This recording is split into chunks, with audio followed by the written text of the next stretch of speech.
All right, good morning, everyone. It's May 5th, 2021.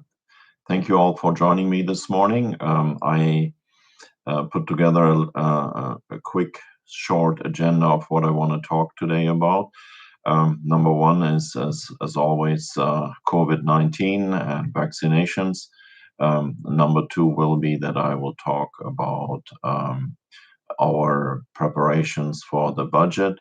Three, I'll give you an update about what happened last night at the council meeting with respect to cannabis implementation across the city. And number four and five are some other small topics that are maybe of interest for you. One is pertaining to a question I've received this morning about Scholze Center, and the other one is just to give you some internal information that I feel is important to share with you once in a while. So thank you all for being online with me today. First is the COVID-19 information that I want to share with you. We are in an interesting phase with respect to the pandemic and the virus. Why is it interesting? You can see that the numbers have significantly dropped off. You can see that that the hospitalization rates are way down here in Monterey County, and also the reports from Monterey County Health. Their data, even though there are some fluctuations once in a while, and that gets traced back to data cleanup, but overall the numbers are very encouraging, and so we just need to continue to be mindful of all the measures.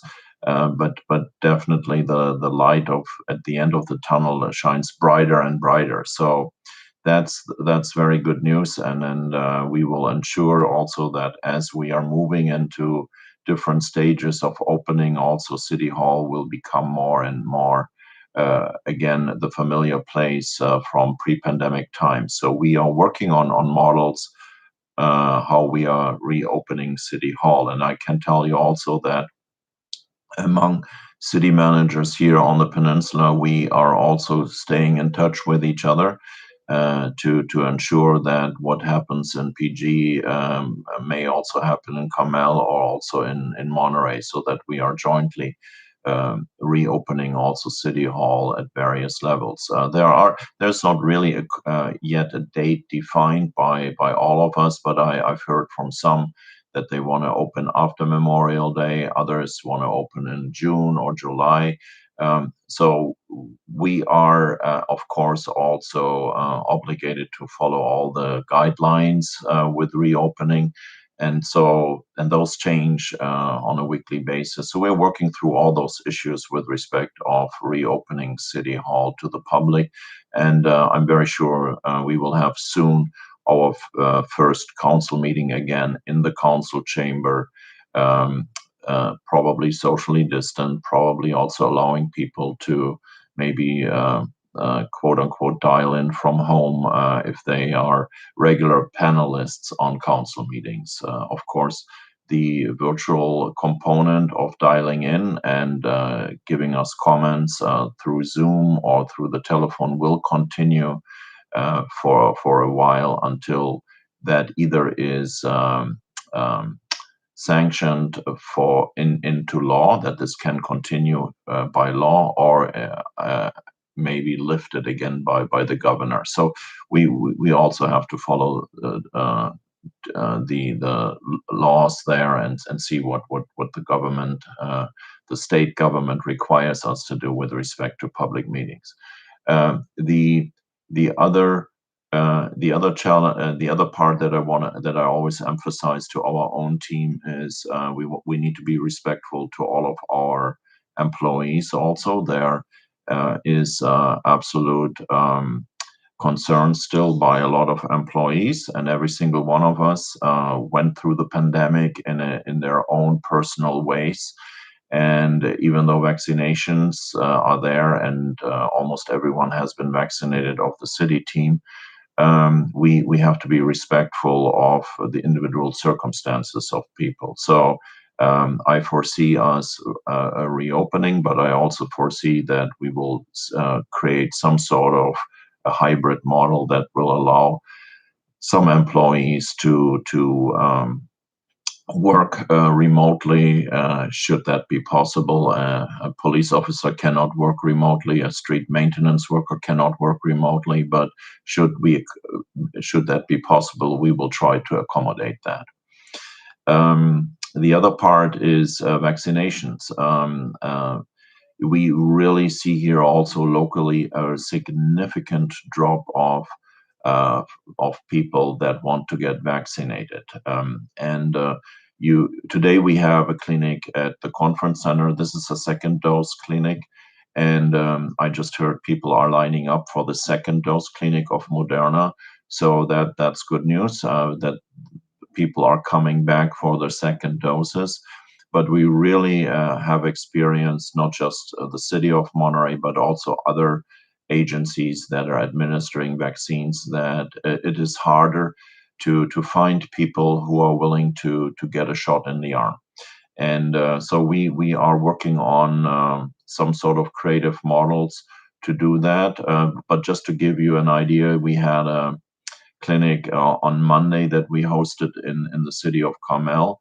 It was widely advertised on their channels through different media outlets, etc. And we were ready to administer 150 uh, uh, shots at that time, and we were actually only able to give 15 shots into the arm. So we left with 135 shots again.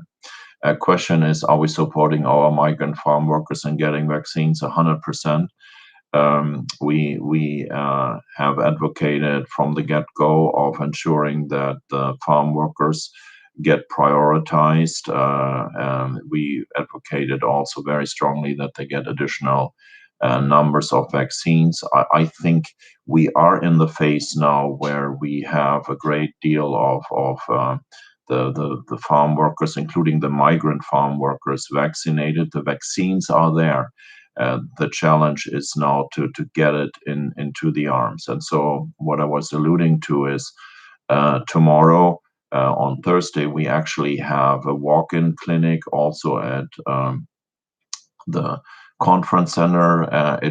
It's offering Johnson and Johnson as well as Moderna, which is the two-step vaccine, Moderna, and we're offering both. And there are people who are really preferring Johnson and Johnson. They tell us anecdotally, I just need one shot and I'm good with that. So we're offering both vaccines for that.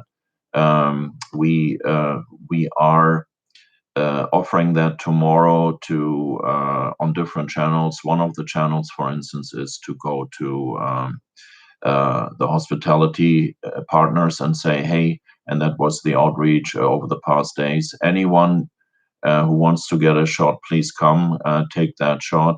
We are encouraging, take your family members with you, ask others who you think can come. So we are when you talk about migrant farm workers, we are aware that also a great number of employees working in our restaurants and in our hotels are also folks that are commuting from the Salinas Valley area into town every single day. So we are trying to reach out to them very, very uh, uh, engaged to get them here. We have that clinic tomorrow, and it runs from 1 p.m. to 7 p.m. So we also want to cover those times that may be easier for people to go. It's walk-in. There are links also to sign up before that. But I really ask you to spread the word. If you know someone in your neighborhood who hasn't had a shot yet, or uh, just wants the Johnson and Johnson, or just wants Moderna, tomorrow is walk-in time only, and it's advertised on many links where you can sign up for that. I think it's also you can find it on My Turn California. The other two clinics that we will host will be on Saturday. On Saturday, we again will be out at Del Monte Shopping Center. Again, walk-in welcome. We just try to find people. It will be in front of Macy's, I understand. Somewhere, again, we will notify in detail where it is, probably by Thursday, Friday. And the second clinic we will hold Saturday afternoon somewhere in the Custom House Plaza, Wharf 1 area. And again, we want to ensure that we are uh, distributing the vaccines to those people who haven't received the vaccines yet. We're working on other solutions as well, but I just wanted to give you the main highlights of our program right now. The Well, thank you so much. The About talking about J&J. And as I said, there are quite a number of residents who prefer to get the one-shot J&J vaccine. Uh, the other part that I was asked, do we have numbers? How many residents gotten the vaccine by cities? Um, I think yes. I found the number a while back. I need to look it up again. I don't have that number ready right now. I have the overall numbers for the county about age groups, etc. But the last number that I had for the Monterey Peninsula and Big Sur is about 2 weeks old, and at that time we were vaccinated at a 56% level of having received at least one dosage. That is not the number just for the zip code 93940. That's the number for the whole peninsula. So I do not have that number right now uh, ready. And yes, we posted it on Nextdoor, I believe, yesterday already, Esther, and I will cross check that again. So, any words, any good ideas you have, please let us know. We are happy to go into neighborhoods, and I want to let you know again, the vaccine supply is really good. It's very sufficient. The system that we also signed up for as a city with Blue Cross, and you may recall that was one of the ideas of the governor to have a third party person take over the supply. We signed up as the only city in the county. Plus, the county of Monterey did that as well, and we are receiving through that reliably doses of Moderna. So that system works as well. Now just help us to get to the right number of herd immunity. So we will see, fingers crossed, what will happen tomorrow and Saturday, and we learn from that and we keep going. Everything can be stored in the refrigerators as we have, so nothing will go to waste. That's still the challenge, probably more with the Pfizer vaccine, but right now we have Moderna and J&J, and so we are looking forward of continuing to find ways of inoculating folks. The next topic I wanted to talk about was the budget. I said, and again, we are trying to figure out how we are working on the different numbers. We are trying to balance our revenues. That's the income that we get with our expenditures. Fortunately, and I say that and I mean it, fortunately, we cannot pass a budget that is not balanced. Every single number that we are creating has to be offset by incoming revenues. And so that is right now our main task, that we are going into details now to estimate how much will be the sales tax, how much will be the hotel tax, what's the property tax look like, what will be the fees that we will recover in the sports center, and all that. That task is pretty monumental because we have to project human behavior in hopefully post-pandemic times, with the notion that maybe there is another surge of COVID or a specific variant in fall of this year. So we are literally muddling through those numbers right now. Our next meeting is at 11 o'clock today to talk about numbers again, and hopefully soon we can present something to the city council. We gave them a primer last week. And some of you have tuned in, and some of you supported also some of the funding that we will allocate towards the police department. Thank you for calling in. But we also have to look at other departments, and so over time we will figure it out and present probably by the end of May, early June to the council our draft balanced budget. And of course, many items will be on there that you have seen before. Many of the folks we are rehiring right now. This morning I signed 2 or 3 personal action forms, as we call it. These are basically personal acquisition forms for certain employees to return right now as full-time positions back, because we see the need is increasing in those areas. Um, the Just going back, yes, Kona is on the radar. Sister is already on the radar. Reached out to Kona, Seaside as well. So we also homeless folks. Again, we were trying to find ways to do that. That's part of the thing when I spoke about, yes, and we do some other things as well. I just wanted to share with you the highlights with respect to the vaccines. But thank you for the ideas. Anything we anywhere we can find people, and you have good ideas for us, please continue sharing that. We really appreciate that so much. Um, in the Going back to the city budget, the budget will be about around $70 million. We were at about $80 million.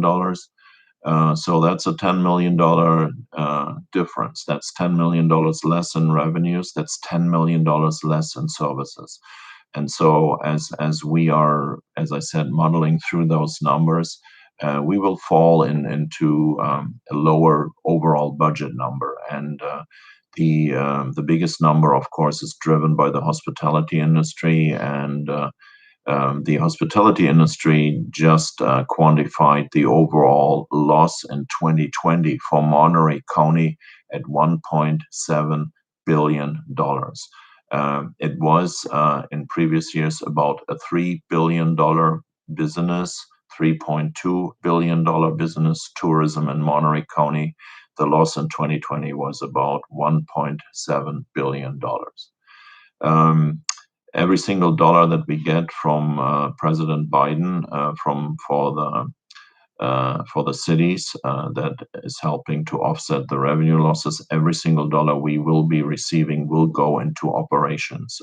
And even with that infusion of $6.4 million, our budget still is not balanced. So that's the task ahead of us right now. I'm very confident we can figure it out, and hopefully present something that the community likes and appreciates, and also the council likes and appreciates. All right. So with that, I want to talk briefly about the senior center. We are planning on reopening the senior center, Scholze Center, here on Lighthouse Avenue. It will gradually start opening probably in June with some limited programming. And again, we are doing this with in the same speed as other senior centers are reopening here on the community, in our community. The pandemic is still out there, and the nonprofits and also municipal operators of senior centers are not returning back to normal operations yet. So we have to look at what the pandemic tells us, what the other senior centers are doing, and of course what the CDC guidelines are for that. Um, we will have limited programming. We will require advanced sign up for that. Again, we anticipate that there will be certain programs that we cannot do. For instance, we had senior luncheons there. Uh, Food right now cannot be served or cannot be distributed inside buildings. That has to be distributed and then taken home.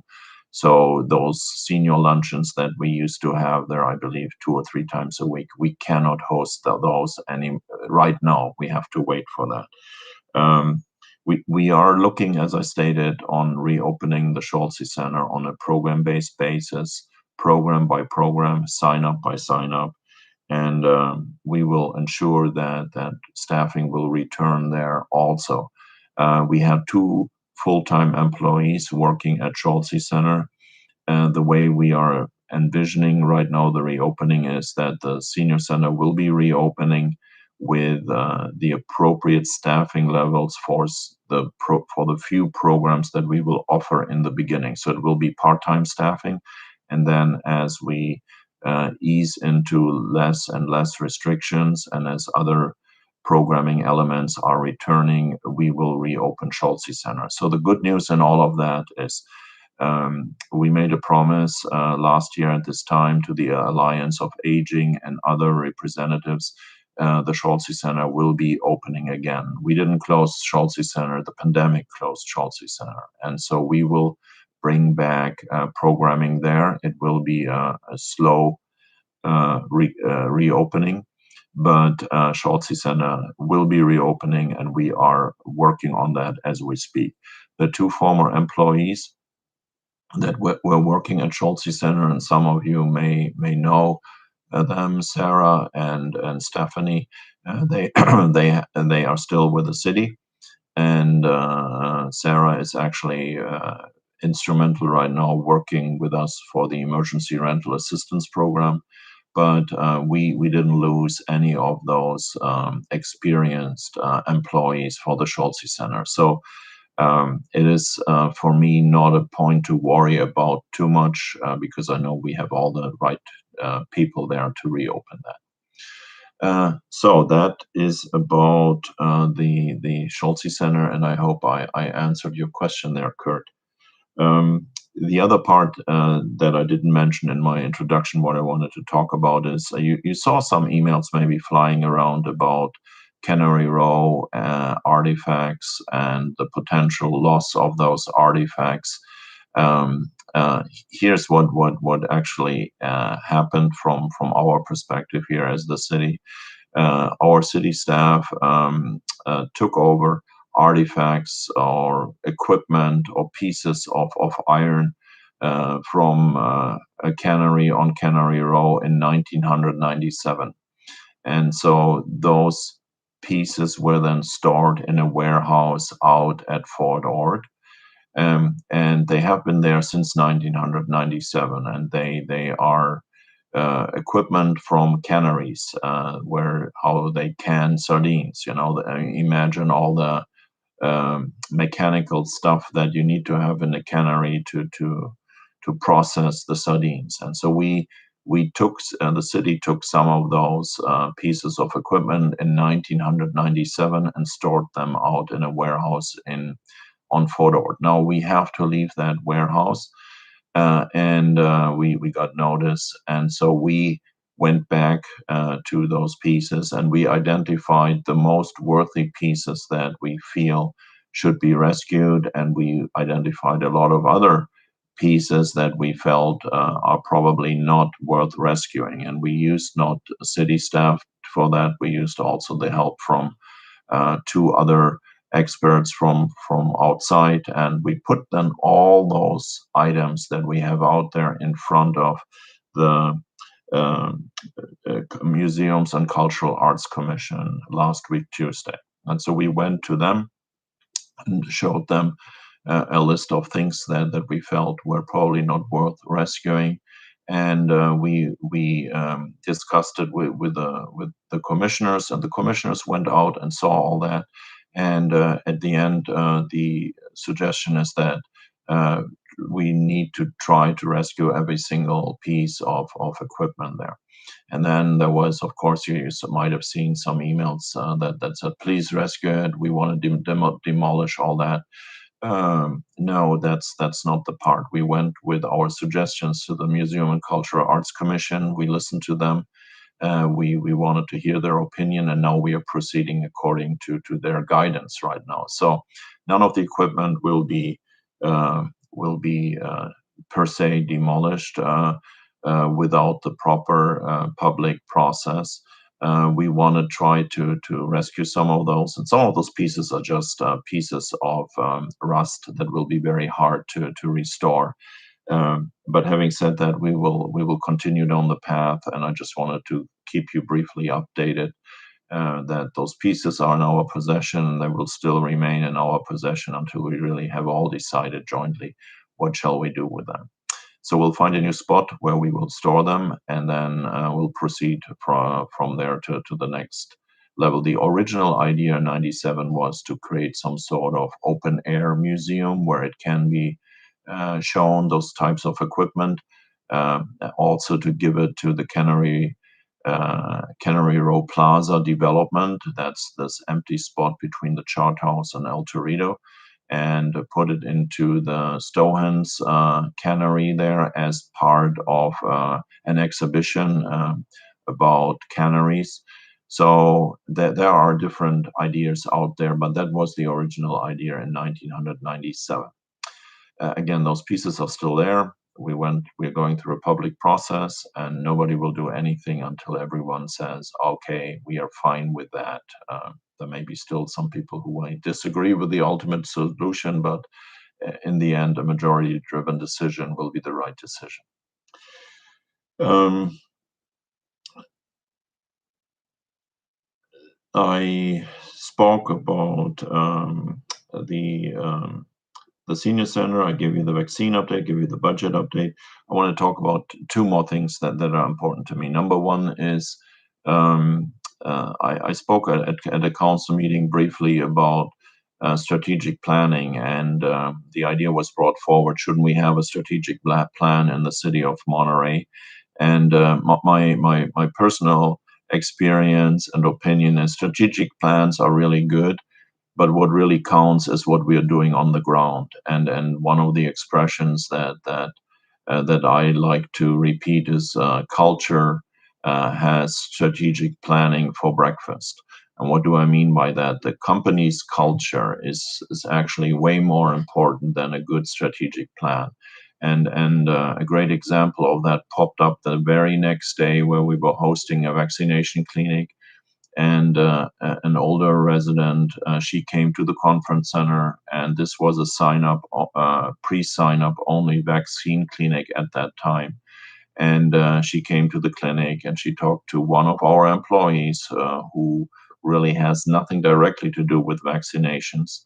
And that employee took it upon herself to help that lady to ensure that we are getting the vaccinations done. And that's the culture I like to see in our employees, that we basically try to go always the extra mile instead of pointing at something that somebody didn't do.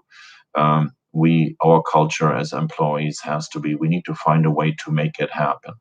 And that's what I could tell our employees with the words always: culture is our thing.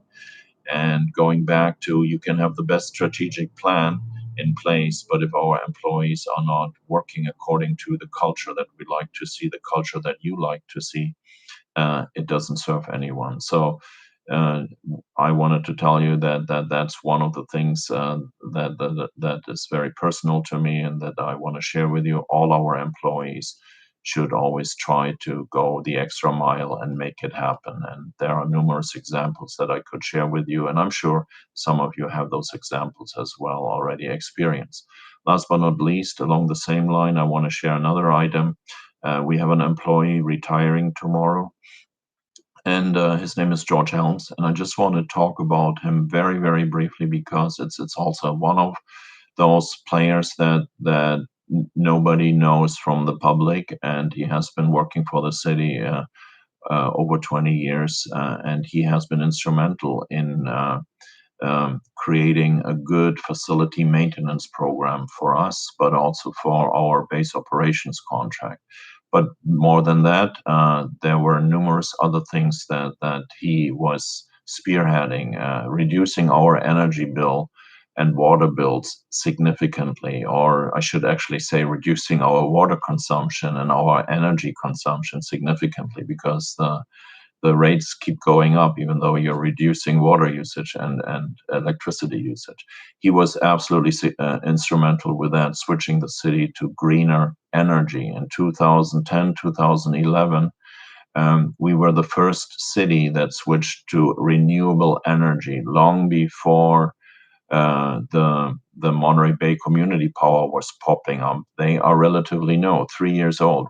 3 years old is Monterey Bay Community Power. We were already supplying our city accounts, our city buildings with renewable energy around 2011, 2012. That goes back to his initiative, and we do this at a reduced energy cost. We already were beating PG&E cost for our city accounts at that time. He helped us to relamp the recreation trail with energy efficient lights. The tunnel lights that you drive through are energy efficient. Relamping the parking garages, the swimming pool, the sports center, the gym there. So he's one of those guys that have done a great job in many, many areas. And I want to make mention of him. It will be sad to see him leave, but he's a prototypical employee that who does a lot of good work in the background with his team that benefit all of us and make a lot of things happen for us and make us look good. So today, just allow me to speak about him for those 2 minutes, and I wish him well. With that, I thank you so much for your uh, attendance today and joining me. And briefly, I apologize. I wanted to talk what happened on Tuesday night. That was the last item. Cannabis. We brought forward to the city council three locations that we told the council they should put retail operators. One is in Old Town, one is on Lighthouse, one is in Cannery Row. The council got a lot of public input last night. They discussed it among themselves. They didn't make a decision where to put the commercial cannabis operators. Instead, they tasked staff to go back and ask a few more questions and give them a few more answers. So basically, last night, the council was very involved in discussing the various topics. A few pros and cons were brought up. And I could really tell that they are struggling with this step because it's an important step, because now we are really getting more and more to into the area that we will finally approve one day commercial cannabis in the city of Monterey. So we got to get this step right. We got to make sure that we put it in the right way. North Fremont Business Association spoke up yesterday. We do not recommend to put one into North Fremont, but they made the voices heard. And so council said, find out more about North Fremont, and we will do that. In the end, what is important for me is to listen to the neighbors. And North Fremont area, all those neighbors have a huge say in my book. And of course, we will also listen to the business association there. But in the end, I count also on the neighbors to tell me what they think is valid or palatable for that region. So that's the update from last night. And no decision was made. We will meet again sooner than later. So with that, now I really turn off. Thank you so much. Have a great day. Stay safe and stay tuned. And send me an email if you think we can do something better, or if you see something that isn't right, let me know about that as well. Have a great day. Bye bye.